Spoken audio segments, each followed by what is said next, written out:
Welcome back, ladies and gentlemen, to day 2 of MLG's Winter Championships. I'm Gandhi alongside of Bravo.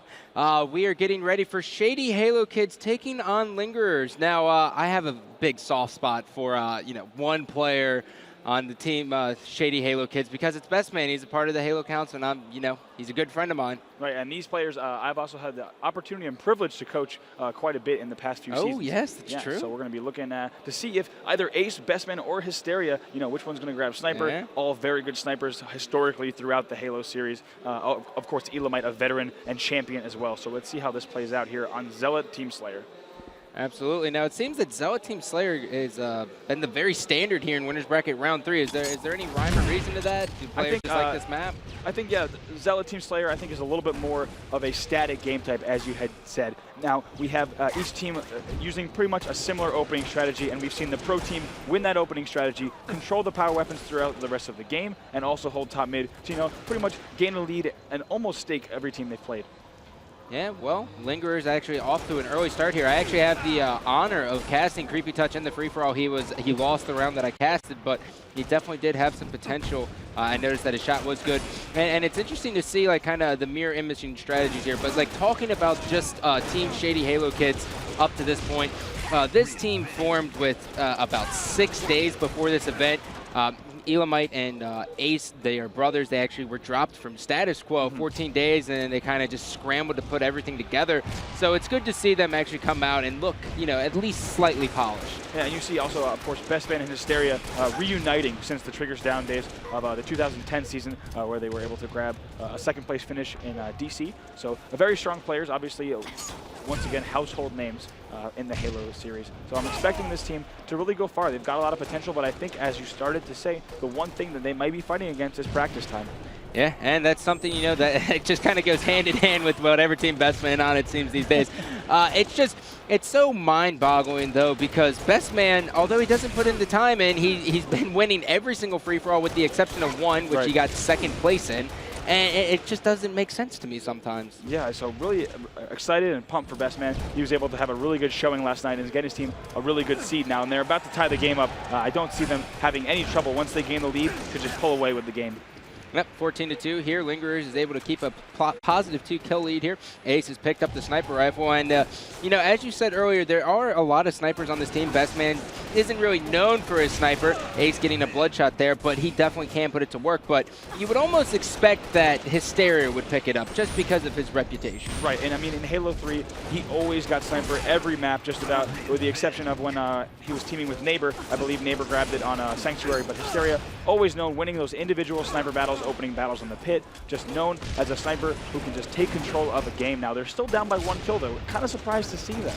Yeah, and I can't believe Ace is staying alive here. Did a great job, missed a couple no-scopes here, but he was just fighting with no shields for about 2 minutes there. Lingerer is still holding on to this lead. Here comes the animation from Elamite. Tactics will go on to the respawn, and Creepy Trash will now be spawning at the red base. And this is pretty much what you're avoiding. You do not want to be trapped in a base. Right, you want to be spread out as quick as you can, but you have to have a delicate balance between pushing out of your spawn immediately and pushing out alone. You can't be the first one to spawn and push out into the open, but if you have to wait for your teammates, you risk being trapped in a base. So we're going to look for the pro teams, especially Shady Halo Kids, a team of veteran players, to show us what that balance looks like.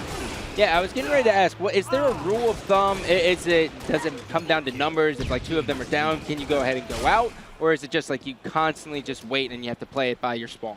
As a coach, a big thing, like you had started to say, is numbers. When you see a death screen with 2 dead for the enemy, you can almost always say it's a safe chance to push out, as long as they push out on the right part of the map.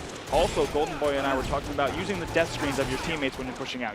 If you see that there's no one on the street, you can probably push up street a little bit and wait for help. Last game, we saw someone push top middle because that top middle gap was open. A little bit of a gap in the setup. They could push top middle, get the cover, and wait for their teammates to push up. So it really comes down to overall numbers and also using the enemy's death, your teammates' death screens, excuse me.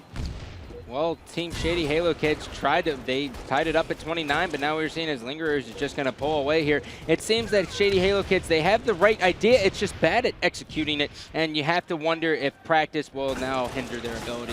Right here we see Crazy. Wow. Nice sniper on Elamite through the crack. Oh, he won't. He might stay alive. Unfortunately, I think he meant to drop down front of the base there. It would have been a nice job. His team is still in the lead, though, now tied.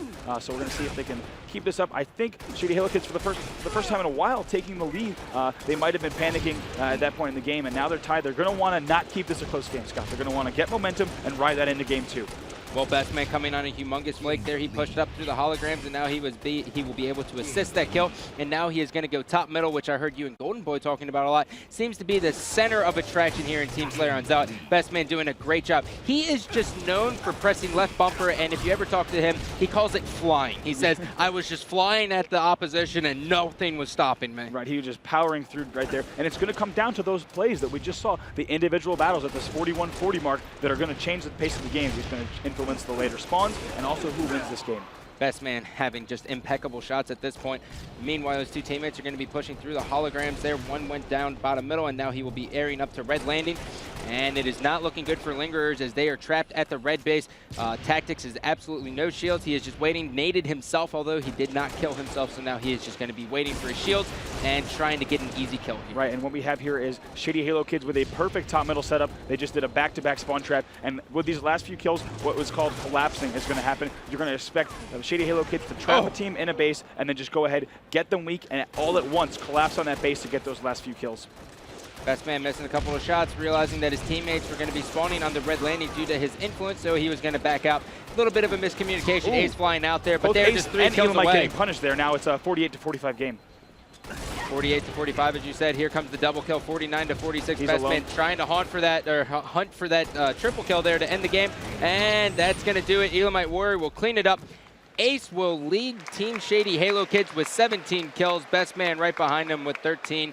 And you have to say Lingerers has to be just demoralized after that. They had the lead all the way up to 29, and then they just kind of lost it a little bit, regained it, and it just kind of got out of their control. And you know, they even came back at the end of that game as well. We saw Ace and Elamite both dropping. They tried to push out in the street, and they got punished for it. So maybe a little bit demoralized, but as we had said so many time again, one sec, looking at the NOS performance play of the match, let's take a look at the stats.